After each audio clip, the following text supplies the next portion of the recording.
40 বছর থেকে একজন লোকে বুখারী পড়ায় মুহাদ্দিস, এরপর একটা মহিলার ওন্না ধরে যদি টান দিয়ে তাকে একটা রুমে নিয়ে গিয়ে তাকে ধর্ষণ করে রেপ করে, ওকে কি মুহাদ্দিস বলবেন নাকি রেপিস্ট বলবেন? কি বলবেন? কি বলবেন? তাহলে একজন লোক ঈমান আনার পরে যদি শিরিক করে তাকে কি মুমিন বলবে না মুশরিক বলবে? কি বলবে? আচ্ছা, মুশরিক। জানা করলে আমরা জানি শাস্তি হবে, আল্লাহ তাআলা উলঙ্গ অবস্থায় মহিলা পুরুষকে আগুনে জ্বালাবে, প্রচণ্ড দুর্গন্ধ এদের শরীর থেকে বের হবে। সুদ খেলে আমরা জানি রক্তের সাগরে ভাসবে, ফেরেশতা পাথর মারবে, চূর্ণ বিচূর্ণ হয়ে যাবে, রক্তের সাগরে ডুবে একেবারে চূর্ণ বিচূর্ণ, মানে একে খুঁজে পাওয়া যাচ্ছে না। আবার সে আগের মতো মানুষ হবে, আবার ফেরেশতা ওর মাথায় পাথর মারবে, ওর এভাবে খুলি ভাঙতে থাকবে, খুলি গড়বে, খুলি ভাঙবে, খুলি গড়বে, খুলি ভাঙবে, আর রক্তের সাগরে হাবুডুবু হাবুডুবু খাবে। এই পৃথিবীতে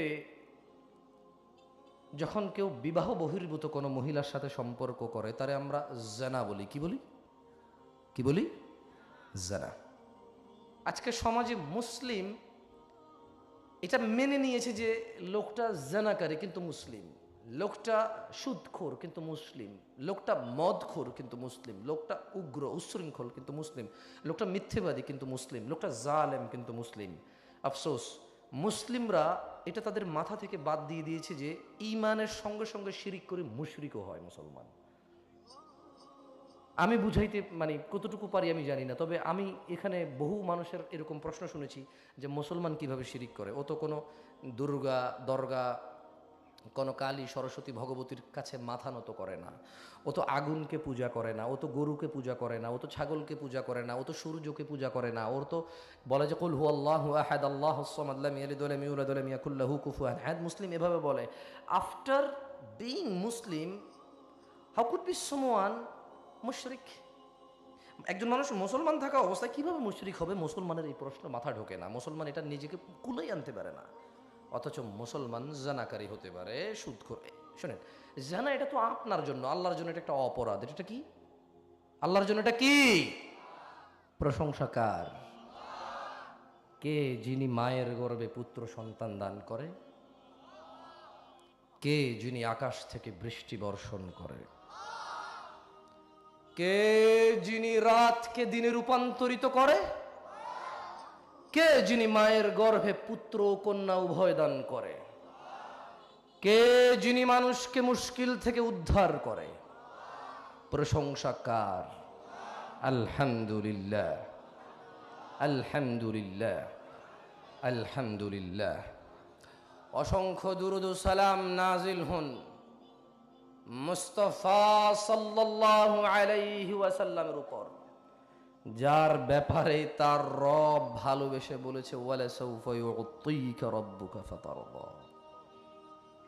যাকে ভালোবেসে রব বলেছে ওয়া ইন্নাকা লাআলা খুলুকিন আযীম। অসংখ্য দুরূদ ও সালাম নাজিল হন সেই নবীর প্রতি যার পরে এই পৃথিবীতে আর কোন নবী এবং রাসূল আগমন করবেন না, খাতামান নবিয়্যিন। অসংখ্য দুরূদ ও সালাম নাজিল হন সেই নবীর উপর যিনি রাহমাতাল লিল আলামিন, যিনি মাকামে মাহমুদ পাবেন, যাকে আল্লাহ সুপারিশ করার অনুমতি দিবেন। তিনি ভাই এবং বোনেরা যারা প্যান্ডেলে উপস্থিত অথবা প্যান্ডেলের বাহিরে যতদূর মাইক্রোফোনের সাউন্ড যায়, যে যেখানেই আছেন, আল্লাহকে ভয় করুন, অহংকার মুক্ত একটা হৃদয় গ্রহণ করুন।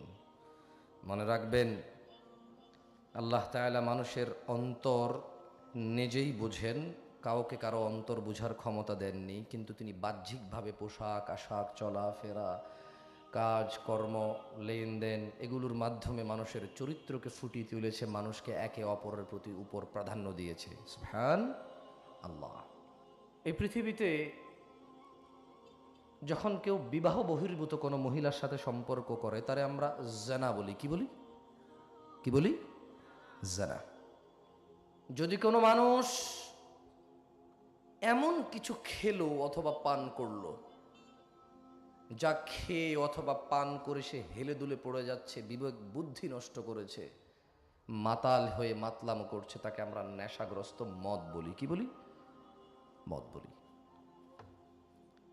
দিনী ভাইয়েরা, কেউ কারো বিপদে তাকে অর্থ দিয়ে পরবর্তী সময়ে সে বিপদ মুক্ত হোক অথবা মুক্ত না হোক তার থেকে বাড়তি করে আদায় করলে আমরা এটাকে সুদ বলি। কি বলি? এই অপরাধকে আমরা কি বলি? সুদ বলি। আচ্ছা, এইভাবে বাড়তি টাকা নিলে এটাকে সুদ বলে। এটাকে কি বলে? এই সুদ কি মুসলমানে খায় নাকি শুধু মুসলমানরা খায় না অন্য কেউ খায়? কারা খায়? তার মানে সুদ একটা অপরাধ, এটা মুসলমানে করে। কে করে? জেনা এটা একটা অপরাধ, এটা মুসলমানে করে। কে করে? মুসলমানে করে। চুরি এটা একটা অপরাধ, এটা মুসলমানে করে। তার মানে এই অপরাধগুলো একজন মানুষ নামাজ পড়া অবস্থায় করতে পারে, হজ করা অবস্থায় করতে পারে, জাকাত দেওয়া অবস্থায় করতে পারে, তাহাজ্জুদ গুজার হয়ে করতে পারে, বেশ ভালো নম্র ভদ্র শিক্ষিত, কোরআন মুখস্থ, হাদিস মুখস্থ, এভাবে দাওয়াত দেয় অথবা দাওয়াত নেয়, এতিমখানা, মাদ্রাসা, মসজিদ অনেক কিছু করে সে চাইলে মহিলার সাথে অবৈধ সম্পর্ক করে জানায় লিপ্ত হতে পারে কিনা? তাহলে এটাকে কি বলে? তার মানে একজন লোক জানাকারী হতে পারে, সে যতই ভালো হোক, যদি সে মহিলার সাথে নীরবে সাক্ষাৎ করে বিবাহ বহির্ভূত সম্পর্ক, তাহলে আমরা ওকে জানি বলি। কি বলি? কি বলি? জানি। কি বলি? মানে জেনাখোর। কি বলি?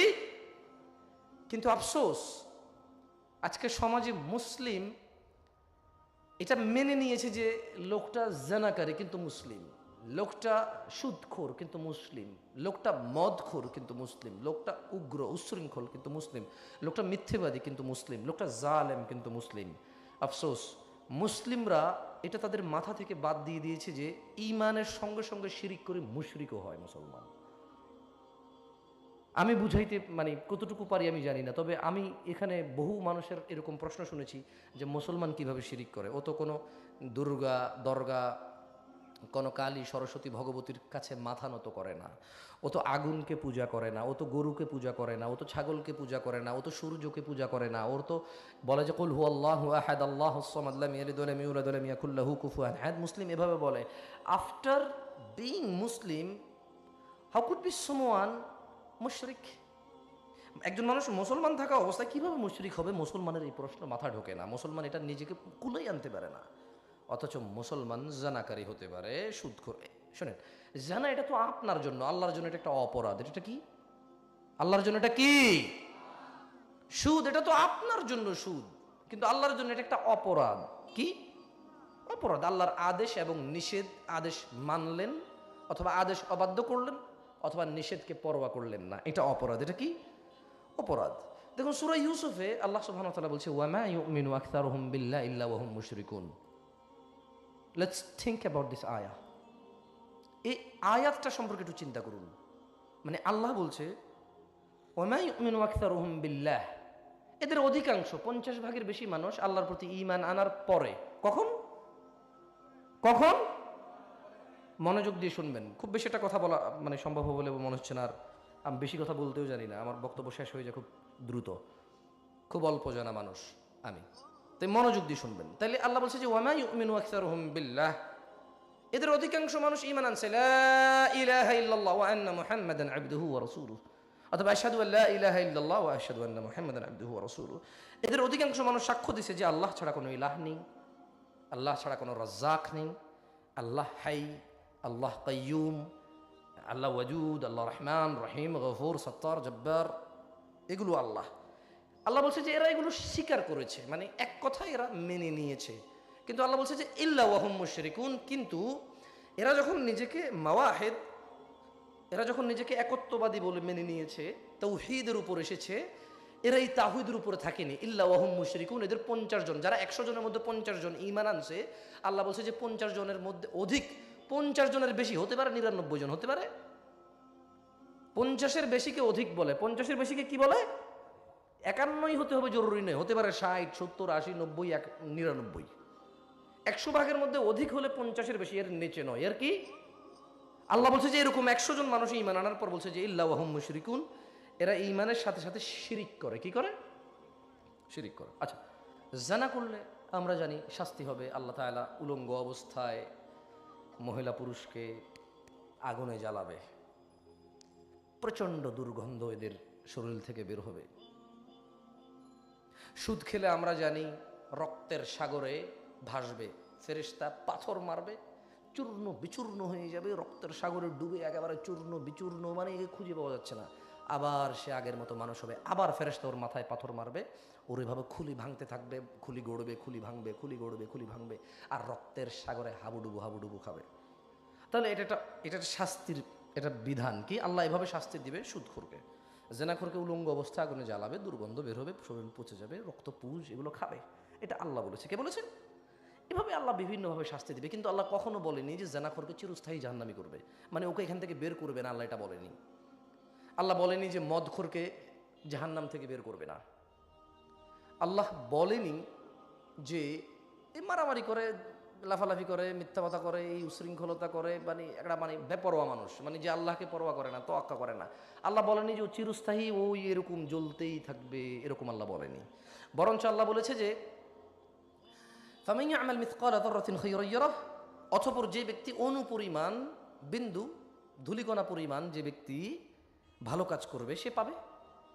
ওমান ইয়ামাল মিসকালা যাররাতিন শাররান ইয়ারাহ, অতঃপর যে ব্যক্তি ধূলিকণা পরিমাণ মন্দ কাজ করবে সে তা পাবে। কিভাবে পাবে? আল্লাহ বলছে যে কিরামান কাতিবিন, রয়েছেন সম্মানিত লেখকবর্গ, দে রাইট এভরিথিং, তারা সব কিছু লিখে ফেলে। ইয়ালামুন, এই লেখকবর্গরা জানে মা তাফআলুন, যা তোমরা করো। সো দ্যাটস হাউ আল্লাহ সুবহানাহু ওয়া তাআলা এইভাবে মানুষের বিচার করবে যে ধূলিকণা পরিমাণ ভালো কাজ করবে সে তা পাবে, আর যে ধূলিকণা পরিমাণ মন্দ কাজ করবে সে তা পাবে। রাসূলুল্লাহ সাল্লাল্লাহু আলাইহি ওয়াসাল্লাম বলেছেন যে আল্লাহ সুবহানাহু ওয়া তাআলা যখন জাহান্নামীদেরকে জাহান্নামে দেবে, জান্নাতীদেরকে জান্নাতে দেবে, এবার আল্লাহ তাআলা জাহান্নাম থেকে মানুষ বের করবে যাদের হৃদয়ে গম পরিমাণ ঈমান রয়েছে, জব পরিমাণ ঈমান রয়েছে, ইভেন সরিষা পরিমাণ, মানে আরো ছোট ধুলাকোনা পরিমাণ ঈমান যদি কারোর হৃদয়ে থাকে, আল্লাহ তাকে জাহান্নাম থেকে বের করবে। সুবহান আল্লাহ। এবারে আসুন, এই জানা সম্পর্কে আপনি বোঝেন, মদ সম্পর্কে আপনি বোঝেন, জুয়া সম্পর্কে আপনি বোঝেন every single crime you understand that this is a crime, a Muslim can do it, still he is calling himself Muslim. প্রত্যেক অপরাধ যখন আপনি দেখেন অপরাধী করে, আপনি মনে করেন যে হ্যাঁ মুসলমান, মানুষ ভুল করে, কিন্তু আপনি স্বীকার করতে রাজি নন যে একজন মুসলমান শিরকও করতে পারে। বরঞ্চ আল্লাহ তাআলা বলেছে যে সে ঈমান আনার সঙ্গে সঙ্গে শিরিক করে। 40 বছর থেকে একজন লোকে বুখারী পড়ায় মুহাদ্দিস, এরপর একটা মহিলার ওন্না ধরে যদি টান দিয়ে তাকে একটা রোমি নিয়ে গিয়ে তাকে ধর্ষণ করে রেপ করে, ওকে কি মুহাদ্দিস বলবেন নাকি রেপিস্ট বলবেন? কি বলবেন? তাহলে একজন লোক ঈমান আনার পরে যদি শিরিক করে তাকে কি মুমিন বলবে না মুশরিক বলবে? কি বলবে? আচ্ছা, মুশরিক। এখন এই যে শিরিক, এই শিরিকটা এটা কেমন প্রবলেম আপনাদেরকে কিভাবে বলি। এই শিরিকটা হচ্ছে এমন একটা অপরাধ, মহিলা এবং পুরুষ যারাই আছেন, ছোট বড়, যুবক বৃদ্ধ, আমি বলছি না যে সবগুলো অপরাধ আপনারা করেন শিরিক করি না, আমি এমনটা বলছি না, কিন্তু আমি বলছি যে একটাই অপরাধ যা সম্পর্কে রহমানুর রহিম, আজিজুল করিম, ওয়াদুদ স্নেহময়ী, মমতাময়ী, ওয়াদুদ, দয়া মায়া, কি মমতা, এরকম আল্লাহর নাম কি? ওয়াদুদ। কি মানে? যিনি মায়া করে, স্নেহ করে, এত দয়ালু রব, একদম পৃথিবীতে অ্যানাউন্স করে দিয়েছে। তিনি আর কোনো ব্যাপারে এভাবে মানে একদম ফয়সালা করে দেননি, মানে তিনি একটা ব্যাপারে ফয়সালা করেছেন যে যেটা পৃথিবীতে যে এই অপরাধ নিয়ে আখিরাতে আসবে তার মাপ হবে না। এছাড়া যে অপরাধ নিয়ে আসুক, হোক তা জমিন থেকে আসমান অব্দি, হোক তা জমিন থেকে মেঘমালা, হোক তা পরিপূর্ণ জমিন, হোক তা পৃথিবী আর আসমান মিলে ধরে রাখতে পারতেছে না এত অপরাধ, আল্লাহ তাআলা বলছেন যে আলা মেজাজ, মানে আল্লাহর মেজাজ। কি? কার মেজাজ? আল্লাহর মেজাজ। তিনি জাহান্নামের আগুনে দিতেও পারে, অথবা তিনি ক্ষমা করে জান্নাতেও দিতে পারে, অথবা তিনি জাহান্নামে দিল আবার বের করে জান্নাতে দিবে ইনশাআল্লাহ। ইত্তাকিল্লাহা হাক্কা তুকাতিহ, আল্লাহকে ভয় করো যেভাবে ভয় করা উচিত। অহংকার নিয়ে বক্তব্য শুনতে এসো না। নাম যদি তোমার পছন্দ না হয়, এ মাঠের নাম দিয়ে তোমার কাজ কি বলো? তুমি এ নাম নিও না, তোমাকে এ নামের হতে হবে জরুরি নয়। এ তো এদেশের মানুষ বানিয়েছে ভিন্ন ভিন্ন নাম, তাই কেউ যে সবার যদি নাম থাকে তাহলে আমারও একটা নাম থাকবে নাকি? আমি তো আর নেমলেস নই, আমি তো আর নেমলেস হতে পারি না। তুমি যখন নাম দাও আমারও একটা নাম থাকা লাগে সত্য মিথ্যা পার্থক্য করার জন্য। শোনো, আল্লাহকে ভয় করো। মনে রাখো, এই পুরো পৃথিবীর অপরাধ সম্পর্কে জেনেছো, মাশাআল্লাহ, আল্লাহ তোমাকে বরকত দিক, ওগুলো থেকে মুক্ত হওয়ার তৌফিক দিক। তবে শোনো, শিরিক যা সম্পর্কে তুমি এখনো বুঝুনি, তোমার রব বলেছে ইন্নাল্লাহা লা ইয়াগফিরু আন ইউশরাকা বিহি ওয়া ইয়াগফিরু মা দুনা যালিকা লিমান ইয়াশা ওয়া মান ইউশরিক বিল্লাহ ফাকাদ ইফতারা ইসমান আযীমা। মহিলা এবং পুরুষ চিরুনি আশ্রাইলে মেয়ের বিয়ে হয়ে যাবে, কথা সত্য নয়। এই চিরুনি রবের সাথে ক্ষমতা রাখে না। তোমার ছোট ছোট কথা তোমার রবের সমকক্ষ করে দেয় মাছি, মশা, মানুষ, হুজুর, মোল্লা, মুন্সিকে। তোমার ছোট ছোট কথা ডাব, নারিকেল, হাঁস, মুরগি, উট, দুম্বা, গরু, ছাগল এগুলোকে প্রতিপক্ষবাদিত্ব করে দেয় রবের সাথে। আমাদের পূর্বে একজন বনি ইসরাইলের একজন মানুষ যদি মাছি দেওয়ার কারণে আল্লাহ তাকে চিরস্থায়ী জাহান্নামী করে, তুমি তো উট, দাম্বা, গরু, ছাগল, হাঁস, মুরগি, ডাব, নারিকেল নিয়ে যাও বরকতের আশায় কোথায় কোথায়। তাকিল্লাহ। কে তোমাকে কিভাবে দাওয়াত দেয় আমি জানি না, আমি তোমাকে বলছি আল্লাহকে ভয় করো, হাক্কা তুকাতিহ, যেভাবে আল্লাহকে ভয় করা উচিত। দাড়ি কাটতে নিষেধ, তাই কাটবে না। টাকনুর নিচে প্যান্ট পরতে নিষেধ, তাই পরবে না। কেন পরবে না? রব অসন্তুষ্ট হয়ে যাবে। দাড়ি কাটলে রব অসন্তুষ্ট হয়ে যাবে। সলাৎ ত্যাগ করলে রব অসন্তুষ্ট হয়ে যাবে। দুর্ব্যবহার করলে রব অসন্তুষ্ট হয়ে যাবে। হক যদি নষ্ট করো রব অসন্তুষ্ট হয়ে যাবে। রব অসন্তুষ্ট হয়ে যাবে। রবের যত আদেশ সেগুলো যদি তোয়াক্কা না করো রব অসন্তুষ্ট হয়ে যাবে। রবের যে নিষেধাজ্ঞাগুলো সেগুলো যদি তুমি ভালোবেসে করা শুরু করো।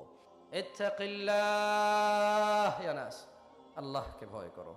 মহিলা এবং পুরুষ মনে রাখবে, তোমাদের রব তোমাদেরকে বলছে, তোমাদের রব তোমাদেরকে বলছে ওমান ইউশরিক বিল্লাহ, আর যে আল্লাহর সাথে শিরিক করে ফাকাদ ইফতারা ইসমান আযীমা, সে মহা অন্যায় রটনা করে।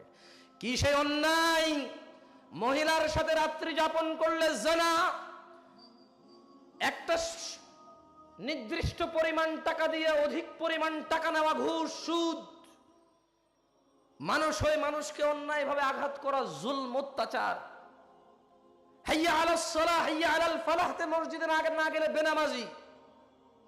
যেই মাসে কোরআন নাযিল হয়েছে রমাদান মাসে দুপুর বেলা দিনের বেলা কিছু খেলে বেরোজদারি, সেই অপরাধ যা করলে মানুষ মুশরিক হয় ঈমান আনার পর। তোমাকে প্রশ্ন করছি, তুমি তো শিরিক খুঁজে পাও না, কি সেই অপরাধ যা তুমি করো আমি করি রব এটাকে শিরক, রবের অংশীদারিত্বের মধ্যে নিয়ে আসে? তোমার নারিকেল, তোমার ডাব, তোমার চিরুনি পড়া, তোমার মুরগি পড়া, তোমার ডিম পড়া, তোমার আল্লাহর ঘর মসজিদ ব্যতীত অন্য অন্য রং বেরঙ্গের আলোক সজ্জিত ঘরে যাওয়া, তোমার অন্য অন্য জায়গায় আল্লাহ ব্যতীত অন্য কাউকে সন্তুষ্ট করার জন্য নজর, নিয়াজ, মানত, তোমার উৎসর্গ, এগুলো যদি শিরিক না হয় তাহলে শিরিক কি? তুমি মুসলিম অবস্থায় কি কাজ করো যেটা শিরিক? আমাকে তুমি বলো, আমাকে তুমি বলো। শোনো, আমি টেনে টেনে কথা বলতে জানি না, আমার সুর অতটা খারাপ না, কিন্তু টেনে কথা বলার অভ্যাস নিতে বলি না। ইউসুফ জুলেখার নামে মিথ্যা কাহিনী সত্য হলে বলা যায়। আমিও জানি, ছোটবেলা আমার আম্মা অনেক শুনিয়েছে আমাকে অনেক পীর মাশায়েখের কিস্সা কাহিনী। মকসুদুল মুমিন, ওজিফা, বেহেশতে যাওয়ার আমিও দেখেছি, আমার চোখের সামনে ছিল। গল্পগুলো যা শুনে তোমাদের হৃদয় মেতে ওঠে, যা শুনে তোমাদের হৃদয় উদ্দোলিত হয়, আনন্দিত হয়, তা আমিও জানি। আমার কাছে এগুলো বলার প্রমাণ নেই, এই জন্য আমি বলি না। আমি যা বলছি তার প্রমাণ আছে তাই বলছি, তোমার ভালো মন্দ বিচার করি না। মহিলা এবং পুরুষ, তুমি নিজেকে মুসলিম বলো, বলো। একজন মানুষ মুহাম্মদ সাল্লাল্লাহু আলাইহি সাল্লাম যাকে মুসলিম বলে সে মুসলিম হবে, নাকি পুরো পৃথিবীর মানুষ মিলে অন্য একটা কাউকে মুসলিম বললে সে মুসলিম হবে? কে মুসলিম হবে? কার কথায় মুসলমান মুসলমান হবে?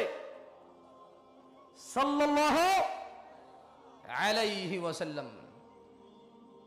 মুসলিমদের নেতার নাম কি? কে সে যার উপরে কোরআন নাজিল হয়েছে?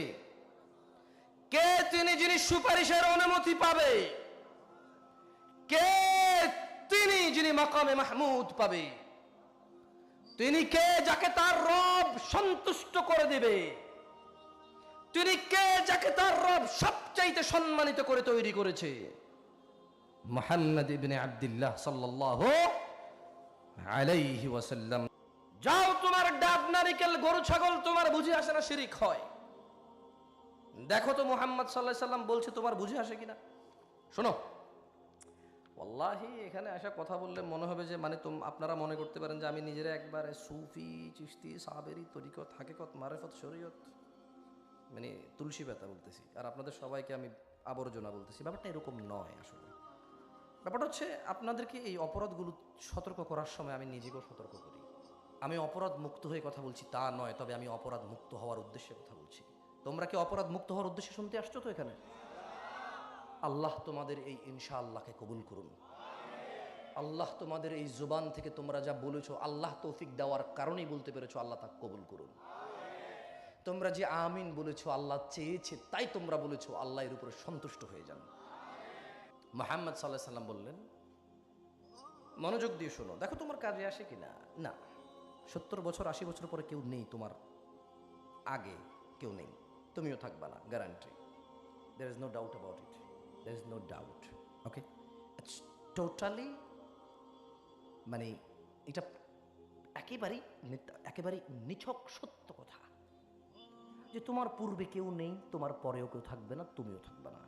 তারা কারো কাছে গিয়েছে। আচ্ছা, আল্লাহ কিন্তু এই যে আল্লাহর কাছে নিয়ে যায়, এখানে একটা কারণ আছে।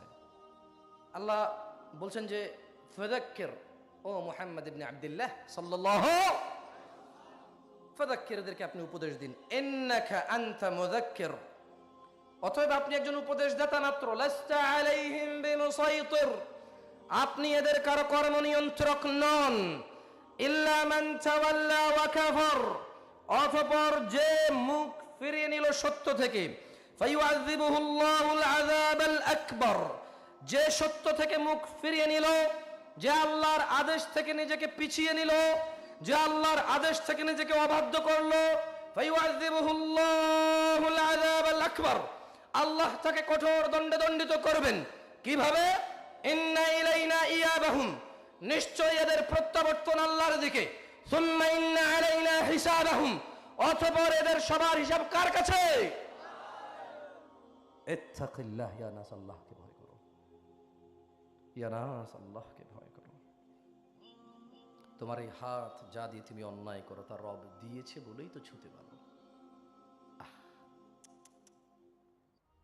রব যদি এটা না দিত, তুমি তোমার একটা বস যদি বলো চা নিয়ে আসো, তুমি নিয়ে আসো, যদি বলো যে মগটা নিয়ে আসো, নিয়ে আসো, অফিসটা ঝাড়ু দাও, তুমি দাও, গ্লাসটা বন্ধ করো, এসিটা লাগাও, গাড়ির দরজাটা খুলে ফেলো, আমার মালগুলো বাসায় দিয়ে আসো, হ্যাঁ শোনো কালকে 9টা উপস্থিত থাকবা, এটা করি কিনা আমরা? সামান্য 20,000 টাকা বেতন দেয়, কতটুকু? 20,000 টাকা বেতন দেয়। অথচ রব তোমাকে নিঃশ্বাস দিয়েছে, 60টা বছরের জীবন। সুবহানাল্লাহ ওয়া বিহামদিহি, সুবহানাল্লাহ। বলো বলো, তুমি একটা সেকেন্ড কিনতে পারবে? 60 বছর দিয়েছে। ওই রব বলেছে সলাতে আসো, তুমি আসো না, বলেছে যাকাত দাও, তুমি দাও না, বলেছে নম্র থাকো, তুমি থাকো না, বলেছে ভদ্র থাকো, তুমি থাকো না, বলেছে তলিবুল ইলম ফরিদাতি আলা কুল্লি মুসলিমিন ওয়া মুসলিমা, বলেছে দিন আল্লাহ সম্পর্কে জ্ঞান অর্জন করা ফরজ, অনিবার্য, অত্যন্ত একেবারেই খালাস, there is no other option, কোনো অপশনই নেই, এটা ফরজ, এটা জরুরি, এটা অনিবার্য, এটা লাগবেই, ইউ ক্যান্ট মিস ইট। দিনের শিক্ষা অর্জন করা তোমার উপরে ফরজ, মহিলা অথবা পুরুষ, তুমি ধারো না। তাহলে বলছিলাম, আমি জানি আমরা অনেক সময় গরম হয়ে কথা বলি, আমি এটাও জানি আমরা অনেক সময় খুব উগ্র হয়ে কথা বলি, কিন্তু আমরা আমাদের আফসোস থেকেই উগ্রতা বের হয়, যদিও আমাদের উচিত আরও নম্র ভদ্র হয়ে কথা বলা। আমরা চেষ্টা করি, কিন্তু আমাদের দুঃখে কলিজা ফেটে যায়। তোমার মায়ের সাথে যদি কেউ জানা করতে জোরাজুরি করে, এবং এই জানাকে যদি বলা হয় যে হ্যাভিং রিলেশনশিপ, হ্যাপি রিলেশনশিপ, যদি সে বলে যে এটা তার অধিকার, নিশ্চয়ই তুমি সহ্য করবে না। আমাদেরও সহ্য হয় না যখন তোমরা ডাব নারিকেলকে আমার আল্লাহর সাথে সমকক্ষ করো। যুবক, আমাদেরও সহ্য হয় না যখন তোমরা 31st নাইটে যাও, মনে করো উৎসব, অথচ এটাই বিধর্মীদের ইবাদত। আমাদেরও কলিজা চূর্ণ বিচূর্ণ হয়ে যায় তোমরা বড়দিনে যাও, অথচ তারা তা পালন করে যে আল্লাহ এই দিনে ছেলে জন্ম দিছে। তোমরা যখন যাও আমাদের কলিজা ভেঙে যায়, তখন আমরা তোমাদেরকে বলি না, হারাম, দে আর নট মুসলিম। তারা কিভাবে মুসলমান হতে পারে? একজন আনন্দ করছে যে আল্লাহ ছেলে জন্ম দিছে, সেই আনন্দে সে আনন্দিত হচ্ছে, গান বাজাচ্ছে, মদ খাচ্ছে, ফুল দিচ্ছে, অনুষ্ঠান করছে, কেক কাটছে, নতুন জামা কাপড় পরিধান করছে। আর তুমি বলছো যে লাম ইয়ালিদ, তিনি জন্ম দেয়নি, ওয়ালাম ইউলাদ, তিনি জন্ম নেয়নি। এই কথা বলার পরে তুমি উৎসব করতে গেলে আল্লাহর সন্তান হয়েছে এই উৎসবে। তুমি যখন এটা করো আমাদের কলিজা ভেঙে যায়, তখন আমরা আবল তাবল বলা শুরু করি, তখন আমাদের কলিজা ভেঙে যায়। যুবক, সহ্য হয় না তুমি যখন বলো যে আল্লাহ ছেলে জন্ম দিছে আর তুমি আনন্দিত সেই খবরে, সহ্য হয় না। তাই আমরা আবল তাবল বলি, ফেসবুকে খুলে, লাইভ খুলে, ওয়াজের মাঠে বলি। তোমরা মনে করো আমরা উগ্র না, আমরা উগ্র না, আমাদের সহ্য হয় না। তুমি তো শিরিক খুঁজে পাও না। তুমি চিন্তা করছো যে কিভাবে শিরিক করি, লা ইলাহা ইল্লাল্লাহ বলি, ওয়া আন্না মুহাম্মাদুর রাসূলুল্লাহ বলি, নামাজ পড়ি, রোজা রাখি, আমার বাবা হজ করেছে, আমরা উমরা করেছি, এখন কোরআন পড়ি, কিভাবে শিরিক করি? এই যে তুমি যখন বললে আল্লাহ সন্তান জন্ম দিয়েছে, তুমি আনন্দিত হয়েছে ওদের সাথে গিয়ে, তুমি মনে করলো যে ধর্ম যার যার উৎসব সবার না। I agree with this. আমার নাম জামশেদ মজুমদার, আমি বড় হয়েছি সৌদি আরবে, আমি মানুষগুলোকে সাক্ষী রেখে আমি একমত, ধর্ম যার যার, উৎসব সবার, আমি একমত। কিভাবে? যদি উৎসবটা হয় উৎসবটা যদি ধর্মকেন্দ্রিক না হয়। বুঝাতে পারেনি মনে হয়। আমার প্রতিবেশী হিন্দু, তার বোনের বিয়ে, আমি শুকর খাই না, আল্লাহ ব্যতীত অন্য কিছু দিয়ে জবাই করলে তা খাই না। সে আমাকে বললো জামশেদ তুই আসিস, আমি স্কিপ করতে পারছি না, ওর সাথে আমার সম্পর্ক রাখা লাগতেছে। কেন? আমি ওকে আল্লাহ সম্পর্কে বলতেছি না, আমি ওর দুর্গা পূজা দেখতে যাইনি, মানে এটা একটা আল্লাহ, এই যেটা মাটি এটা আল্লাহ, এটা সন্তান দেয়, রিজিক দেয়, এটা এভাবে, আমি ওটা দেখতে যাইনি। আমার রবের সাথে শিরিক হচ্ছে, ওটা আমি আনন্দ খাই, আমি ছাগলের গোশত খেতে যাইনি। ও আমার বন্ধু, আমার প্রতিবেশী, ওর হক আছে আমার উপর, আমার হক আছে ওর উপর। ও আমাকে দেখলে বলে জামশেদ কেমন আছিস? হ্যাঁ দোস্ত ভালো আছি, তোর কি খবর? ভালো। বলে যে আমার বোনের তো বিয়ে, তোরা আমাদের প্রতিবেশী, আমরা একা এখানে 5-7টা পরিবার, তোরা সহকারে যদি না থাকিস কীভাবে কী হবে, আসিস। আমি বললাম যে ঠিক আছে, চেষ্টা করবো। আমি যাইনি, হয়তো কোনো কারণবশত আমার অন্য কোনো কাজ ছিল, আমার যাওয়ার ইচ্ছা ছিল, যাইনি। ও আমার জন্য মুড়ি পাঠালো, চিড়া পাঠালো আমার ঘরে। আমি বলবো না যে ফেরত নিয়ে যাও, আমি এটা গ্রহণ করবো। মুড়ি চিড়া আল্লাহ আমার জন্য হালাল করছে, এটা কেউ হারাম করতে পারবে না। এটা কে হালাল করছে আমার জন্য? অ্যাজ এ প্রতিবেশী আমি সেটা নিলাম। কিন্তু আমি যাইনি, আমার মানে আল্লাহ যিনি আরশে আযীমের উপর সমাসীন, মানে এভাবে মাটি দিয়ে কেউ, গরু দিয়ে, ছাগল দিয়ে কেউ বললো, এটাকে শ্রদ্ধা করলো, আমি ওখানে দেখতে গেলাম ছাগলের গোশত খাইতে, আমি ওরকম মুসলিম হইনি। আমি টোটালি এগ্রি, ধর্ম যার যার, উৎসব সবার। পূজা এটা শুধু উৎসব নয়, এটা ধর্মীয় উৎসব। এটা কি উৎসব? বড়দিন এটা শুধু উৎসব নয়, এটা ধর্মীয় উৎসব। 31st নাইট এটা শুধু উৎসব নয়, এটা ধর্মীয় উৎসব। আমি বুঝাতে পারিনি মনে হয়। যেমন আমার জুমা কি শুধু ইবাদত নাকি আনন্দের ইবাদত? কোরবানি কি শুধু ইবাদত নাকি আনন্দের ইবাদত? রমাদানের ঈদের 2 রাকাত নামাজ আর খুতবা এটা কি শুধু আনন্দ নাকি ইবাদত? আমার ঈদ যদি শুধু আনন্দ না হয়ে ইবাদত হয়, আমার কোরবানি যদি শুধু গোশত খাওয়া না হয়ে ইবাদত হয়, আমার জুমা চতুর্দিক থেকে ছুটি, মানুষের মনে হয় একটা ছুটি, সুবহানাল্লাহ। কোম্পানি যা 1000 কোটি টাকার মালিক বলছে যা শুক্রবার ছুটি, যা ऐश कर এনজয় ইয়োরসেলফ, এটা একটা আনন্দ। শুক্রবার এই 2 রাকাত নামাজকে কেন্দ্র করে আমি গোসল করি, নখ কাটি, পরিষ্কার হই, আতর দেই, নতুন পাঞ্জাবি গায়ে দেই, নতুন একজন হুজুরকে ডেকে নিয়ে আসি, মুসল্লা নিয়ে, ছোট ছোট বাচ্চাকে নিয়ে আমি মসজিদে যাই আনন্দের সাথে। এটা কি আনন্দ নাকি ইবাদত? এটা কি? এটা কি? তাহলে ইটস নট মানে এটা কোনো অনুষ্ঠান না, এটা হচ্ছে ধর্মীয় অনুষ্ঠান। কি আজকের এই মাহফিল, এটা কি আনন্দের বিষয় নয়? এটা কি শুধু অনুষ্ঠান নাকি ধর্মীয় অনুষ্ঠান? কি অনুষ্ঠান? আরে ভাই, আমাদের কি দোষ? আমাদের আল্লাহ তিনি দয়ালু, তিনি বলেছে বিসমিল্লাহ বলে ডান হাত দিয়ে খেলে তিনি ইবাদত। তিনি বলেছে গোসল করে সুন্দর করে মসজিদের উদ্দেশ্যে রওনা দিলে ইবাদত। তিনি বলেছে মানুষ তোমরা গরু জবাই দিবা, তৌফিক থাকলে গোশত তোমাদের জন্য হালাল, খাও, পেট ভরে খাও, আল্লাহর প্রশংসা করো, ইবাদত। তিনি এভাবে এগুলোকে ইবাদত বানাইছে, আমরা কি করব? তিনি আমাদের জন্য সহজ করেছে আমাদের কাজকর্মকে। তাহলে ধর্ম যার যার, উৎসব সবার, কথা তো ভুল না, তেমন আমি খুঁজে পাই না তেমন ভুল। যদি সেটা ধর্মীয় উৎসব হয় তাহলে সেটা ধর্ম। ধর্মীয় উৎসব কি শুধু উৎসব নাকি ধর্ম? তাহলে আপনারা হিসাব করে চলাফেরা করবেন, আমার উপর রাগ করিয়েন না। আপনারা শিরিক খুঁজে পান না তো, এই জন্য একটু বললাম আর কি। ওয়াল্লাহি শিরিক খুঁজে পান না।